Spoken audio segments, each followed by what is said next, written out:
আসন্ন ত্রয়োদশ জাতীয় সংসদ নির্বাচন উপলক্ষে কালবেলা স্পেশাল 100 সেকেন্ড আসন বিশ্লেষণে আপনাদের স্বাগত জানাচ্ছি আমি মুজাহিদুল ইসলাম। দর্শক, আপনারাও কিন্তু একই সাথে অনলাইন জরিপের মাধ্যমে জানাতে পারেন এই আসনে আপনার পছন্দের প্রার্থীকে।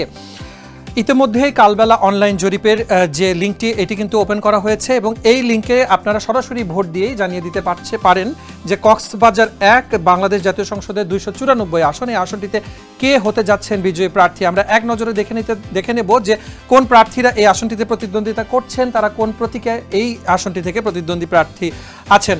সালাউদ্দিন আহমেদ, যিনি বাংলাদেশ জাতীয়তাবাদী দল বিএনপি থেকে ধানের শীষ প্রতীকে নির্বাচন করছেন, তার প্রতিদ্বন্দ্বী প্রার্থী আছেন আব্দুল্লাহ আল ফারুক বাংলাদেশ জামায়াতে ইসলামী থেকে দাড়িপাল্লা প্রতীকে, এবং সারওয়ার আলম কুতুবী, তিনি ইসলামী আন্দোলন বাংলাদেশ থেকে হাত পাখা প্রতীকে প্রতিদ্বন্দ্বিতা করছেন। এই তিনজন প্রার্থীর মধ্যে কে হতে পারেন আগামীর আসনের বিজয় প্রার্থী? দর্শক, আপনারা এই ভিডিও চলাকালীন সময়ে কমেন্টসেও কিন্তু জানাতে পারেন, একই সাথে অনলাইন পোলিংয়ের মাধ্যমে ভোট দিয়েও আপনারা জানাতে পারেন।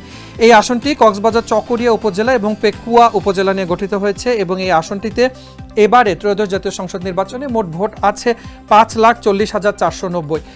গণঅভ্যুত্থান পরবর্তী বাংলাদেশের রাজনৈতিক পট পরিবর্তনের প্রেক্ষিতে এবারে কিন্তু সারা বাংলাদেশে ভোটের যে আবহ তৈরি হয়েছে, তাতে ত্রয়োদশ জাতীয় সংসদ নির্বাচনে অনেক নতুন মুখের জয় জয়কার আছে।